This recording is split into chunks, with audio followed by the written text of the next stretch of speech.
Welcome back to A Story to Tell from the campus of Dixie State University. Today we're talking with Misty K. Snow. Misty, how are you? I'm doing great. How about you?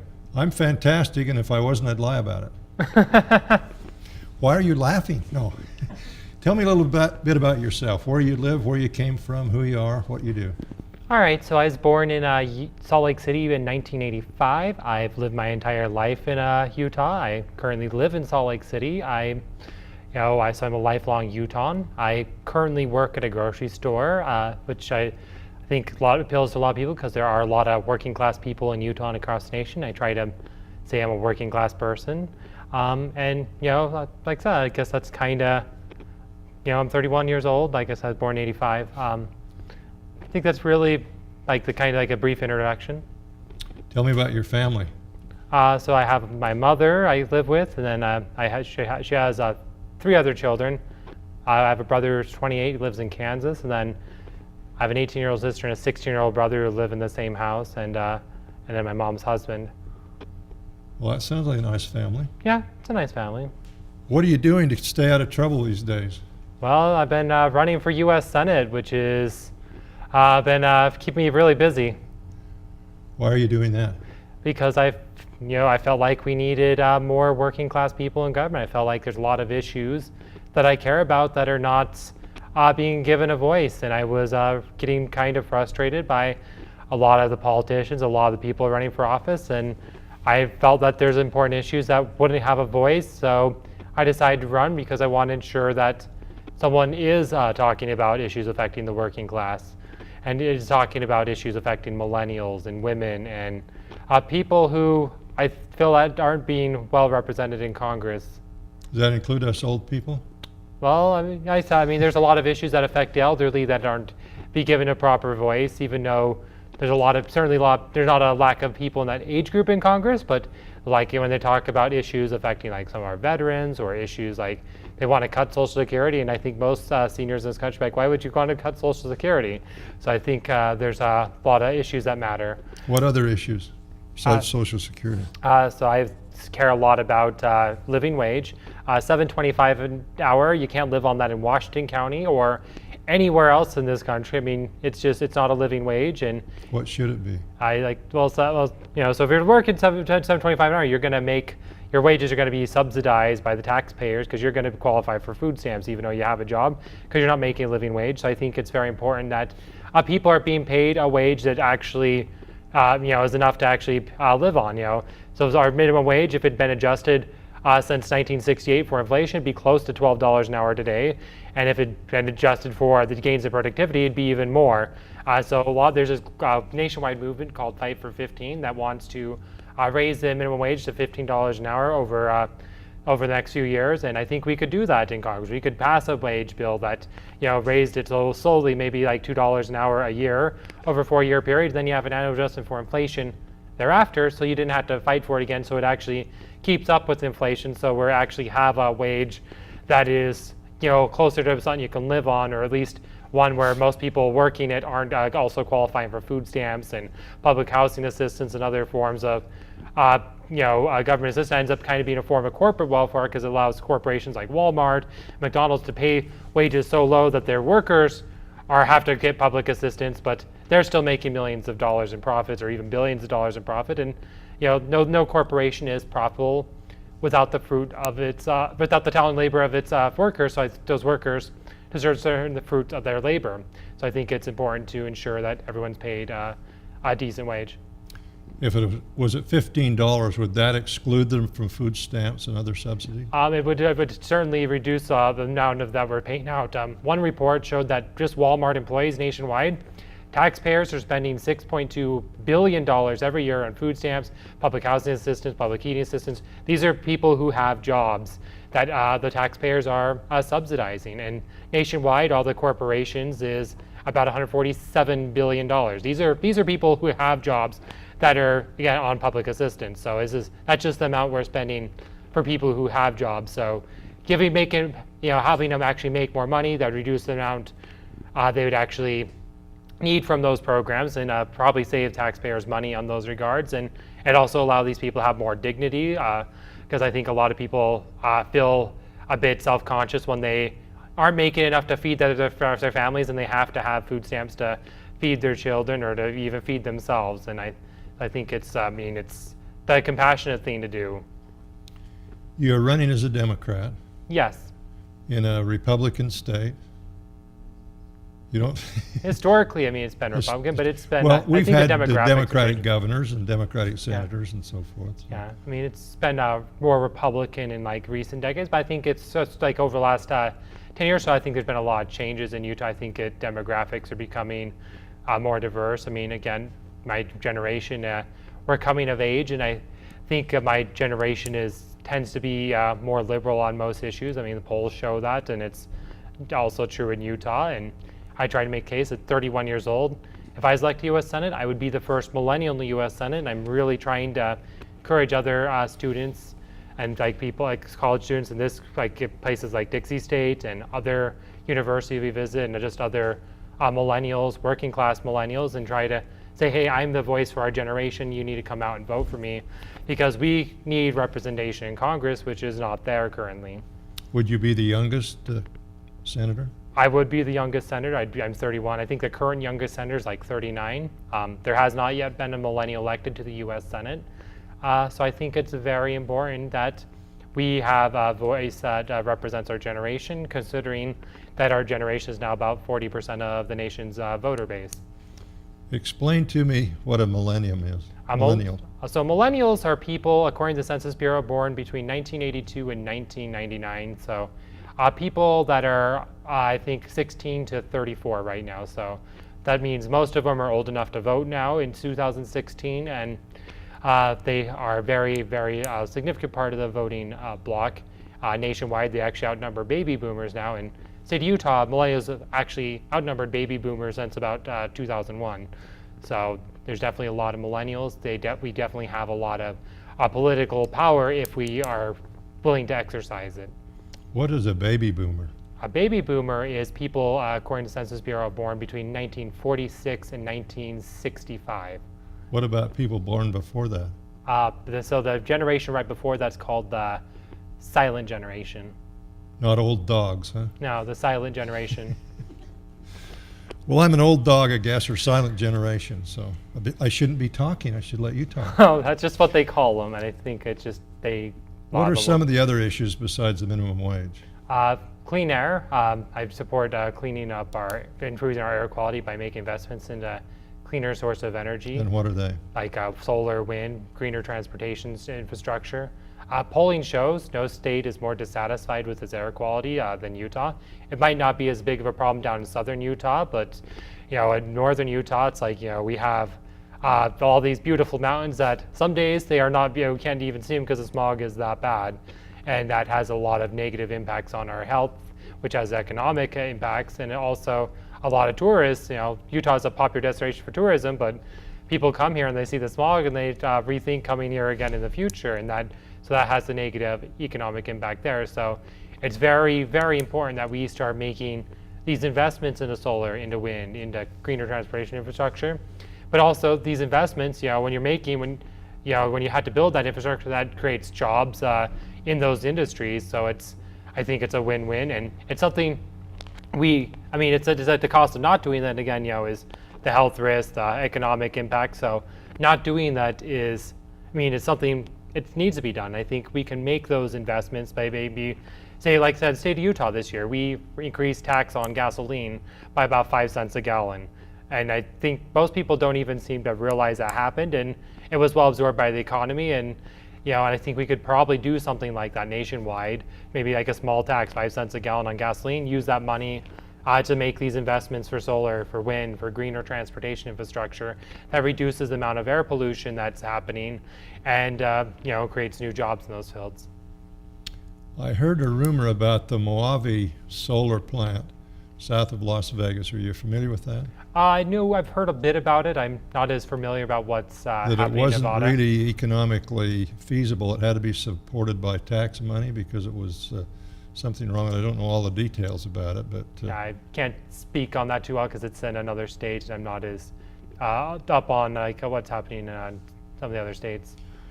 Well, you've heard of the proposed Lake Powell pipeline. Yes. What do you think about that? I think that would be a mistake. I think that would cost a lot of money, and I think what you really should do, instead of trying to find ways to draw more water, maybe start thinking ways you can conserve more water. I'm running for a federal office, but I mean, I would love to see the state legislature do more to encourage like xeriscaping, so people are using more like native plants that don't require as much water. Because reality is, in the state of Utah, most of the water we're using, we use a lot of water to water lawns, and I think that's not a very good use for water. And I think we should reduce the amount of water we're using to maintain lawns, and that way, because we want to keep water for drinking, for cooking, for bathing, and watering lawns is not near as important. So I'd like to see more support for xeriscaping. Maybe we could just bathe once a week. Would that help? So I mean, I know some people do that. I mean, I don't. I'm jesting. Yeah. What else? What other items are you? So one issue I really talk about a lot in Utah is the need for paid maternity leave. United States of America is one of just 2 countries in the world that does not offer guarantee mothers paid maternity leave, the other being Papua New Guinea. There might be a couple of other countries, but it's hard to verify the data. So in the United States of America, we stand pretty much alone in the entire world in not guaranteeing paid maternity leave for our mothers. And so when rich countries, What poor about countries, fathers? I mean, some European countries, they're starting to move on to that. So we're way far behind the curve on this. So it's, there's a lot of economic and health benefits to offering paid leave. Like obviously in the case of mothers, it's really hard for a mother to go back to work right after having a baby, especially if she gave birth by cesarean section, like a third of the what mothers in the United States do.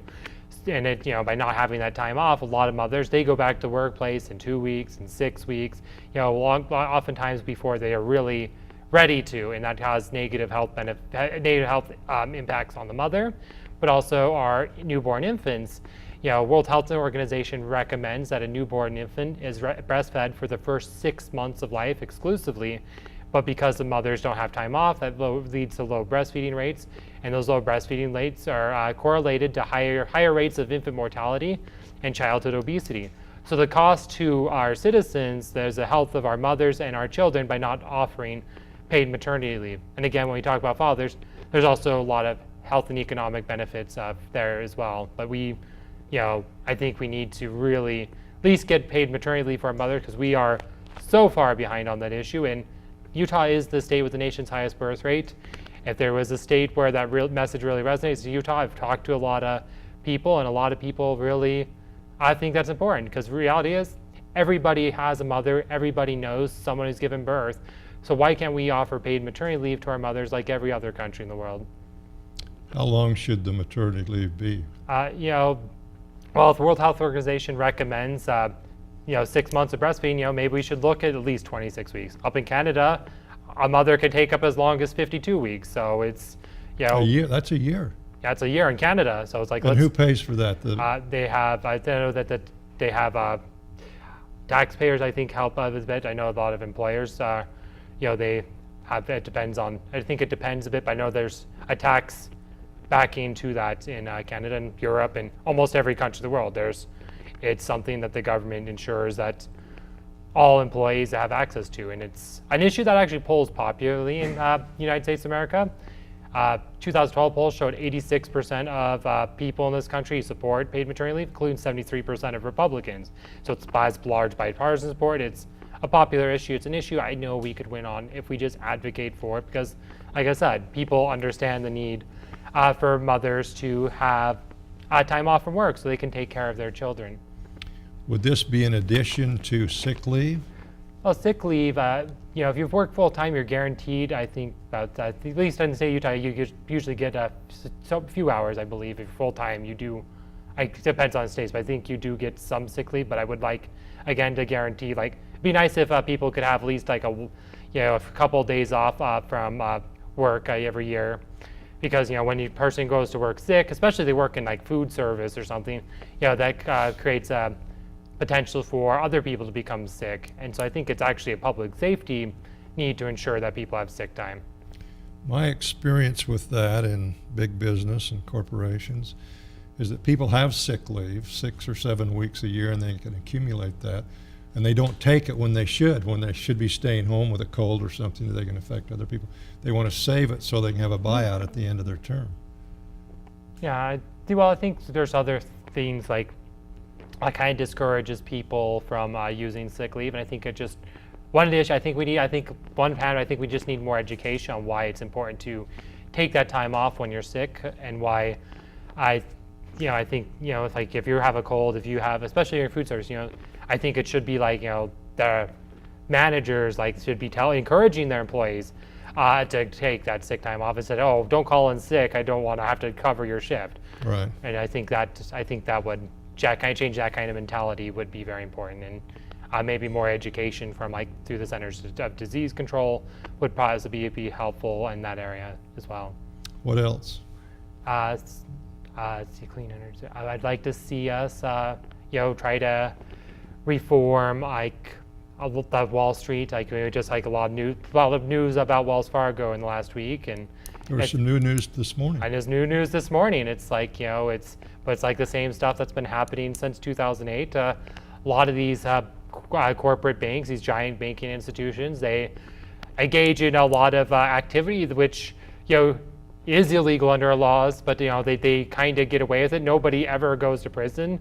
A lot of times their executives, they get golden parachutes. Whatever happens, it doesn't affect the executives. They might they might fire a bunch of low-level employees like we saw with Wells Fargo, but there hasn't been enough reforms after the 2008 crash. And we always talk about these banks, they're too big to fail. We have to, it's like, well, maybe we should, kind of downsize some of these banks like we've done with maybe through the antitrust law or something. It's like, if they're corporate, we have the antitrust law to prevent other types of industries becoming too big that they cause problems for the economy or innovation. Like, why don't we do that to these big banks? If they are that big that it's a threat to national security, that they fail, especially when they're engaging in activities that are quite frankly illegal and what many people would consider immoral. Let's break up these banks. Let's have stronger regulations. Let's bring back Glass-Steagall. Let's have more oversight and try to prevent more of these kind of things from happening, because it's it shouldn't be happening, but it is, and it seems to keep happening. What about the land problem?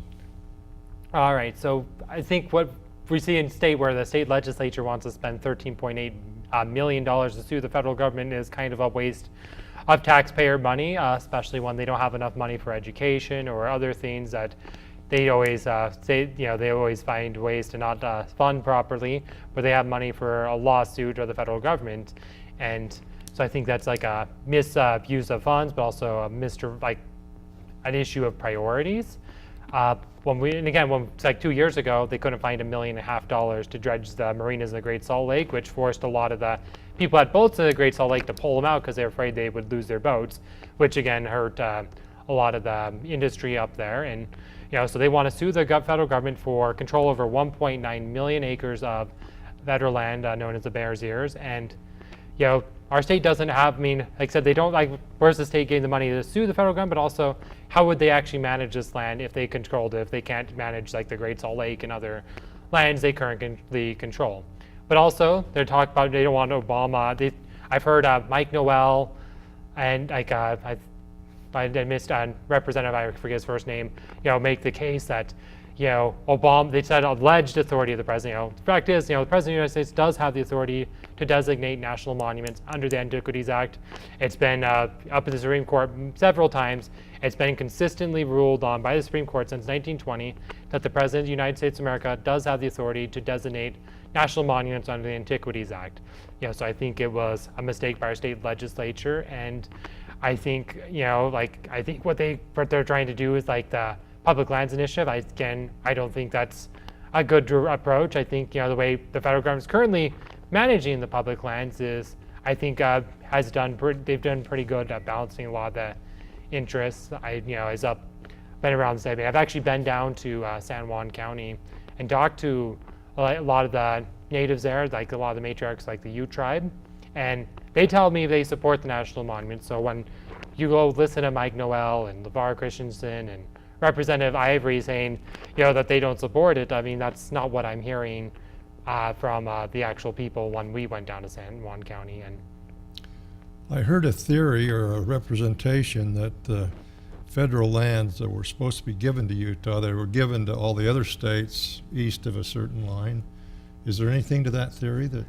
Well, I don't see any actual documentation for that. And if you look at the Utah state constitution, it actually says that federal lands belong to like the federal government. And really, when we talk about federal lands, they belong to all of us. And I think what a lot of people are afraid of by having states get more control of lands is that states are more likely to privatize those lands for private industry, and then those lands are locked out from the rest of us. I've got some articles here from the paper. Misty K. Snow just made political history. Now she faces an even bigger challenge. Yeah. What political history did you make? So I'm told that I am the first trans person to win a major party nomination for U.S. Senate. So that's a historic moment because there has never been, I guess, a trans person nominated for a U.S. Senate race. Trans person, explain that to It's me. a person who is transgender. It's just it's like, but trans is more usually just calls trans. But that's so I'm like the first for U.S. Senate. Now, you're running as a Democrat. You had a primary opponent, Yes. and you beat him. Yes, I actually won with 59.4% of the vote, which is a pretty good margin. Down here in Washington County, I had about 54% of the vote, and I think in Iron County it's about 57% of the vote. So had a very good lot of support all across the state. I actually lost in 3 counties, and they were small counties like Rich County, Paiute County, and Millard County. So I won pretty consistently throughout the state, and I won by a big margin despite this guy having a 6-month head start and outspending me 4-1. Well, that's a pretty good record. Yes. Are you pretty well accepted by people in Utah? Yeah, I've had people. Transgender? Yeah, I haven't really had any issues with it. It's most people don't seem to really care. They care more about what would I do for them as a as a congressperson, as a person in the U.S. Senate. What would I do to help better their lives? I think most people care about where I stand on issues. One of the big falderalls here in Utah is education, funding, and so forth. How can that be made better? I think, well, such a lot of education is funded through the state legislature. So as a person in Congress, what I think we could do would be try to increase the amount of money that goes to states through the Department of Education. Getting that funding. Maybe we reduce funding elsewhere so there's more funding for education, or maybe we, like I said, there's ways that the government can fund it. But I think making more funding available through the Department of Education has to be the way. I think that's the most way that the federal government could be most effective in assisting states, and then ensuring that those funds are going to, being used throughout all the schools in the states, not just urban schools, not just rural schools, because I think we need to ensure that every student in this country has really the same access to a quality education, because I think all students have a right to have a quality education, and we don't want like rural students being left out, or maybe native students or what have you, or poor students. I think we want to ensure that everybody has an access to a proper education, a good education, but that requires a sufficient funding of our schools. Common Core, now that's kind of being forced on Utah from the federal government. They've adopted it with strings attached. How do you feel about Common Core? Well, I think having standards on because you want, when people graduate from high school, it's like when we don't want a situation where a diploma from California matters more when you're applying to college than a diploma for Utah. So having, all of our students when they graduate from high school having like a basic, it's like a similar level of like skills or whatever that they learned through school matters, because we don't want some states, the students of some states to really be left behind the students of other states. So I think having standards is good, and especially in like what they call STEM areas. The Affordable Care Act, known as Obamacare, that appears not to be working the way it was represented. It's costing a lot more money and some other problems. How do you feel about that, and what could be done to make it better? Well, I think, the Affordable Care Act, I don't think it did everything it needed to. And I think one of the issues, there's supposed to be initially when it was put in front of Congress, it was supposed to have a public option, which got cut from the bill, which would have created another choice for people. I mean, a lot of counties in this country, you don't actually have a choice in the marketplace. You have one choice, and that's not the way it was originally envisioned. And I think having a public option ensures that there's always another choice. But also, but the good things about Obamacare though is that there has been very important consumer protections in there, so people can't be denied health care for certain pre-existing conditions. It's reduced the number of uninsured in this country. When the Affordable Care Act was first passed, we had over 40 million people without any form of health insurance in this country. Now it's reduced to about 30 million. Granted, we still have 30 million people without health insurance, including 350,000 people in Utah, and 85,000 of which are children, which I think is unacceptable, but we are making progress on that. But we still need to do a lot more. We need to try to ensure that everybody has access to health care. And it's like, I know our state legislature, they have yet to pass the full Medicaid expansion, that was under the Affordable Care Act, despite polls showing that a majority of Utahns actually support the Medicaid expansion. So I think it's an issue that people care about, because people want children, they want families to actually be able to have access to health care. And I think it bothers people when they aren't able to have health care. We have a minute and a half left. What's your final word? Well, if I want so I think the most important lesson I would want people to take out of my race is that it doesn't matter what you look like, where you're from, what your background is, what your education level is. You can run for office. You can make a difference in your community. I just want to end one more time. My name is Misty K. Snow. I'm running for U.S. Senate. For those who'd like to find out more about my campaign, I'd encourage you to visit my website at mistyksnow.com, mistyksnow.com. Well, Misty, it's been a pleasure listening to your positions on things. I hope people study them, both sides of the question, and make a decision based on what ought to be done. Awesome. Thank you for being with us. We've been talking with Misty K. Snow, who's a candidate for the Senate of the United States. She's running against Mike Lee, who is the current senator. This is Ronnow from the campus of Dixie State University with a story to tell. Thanks for being with us.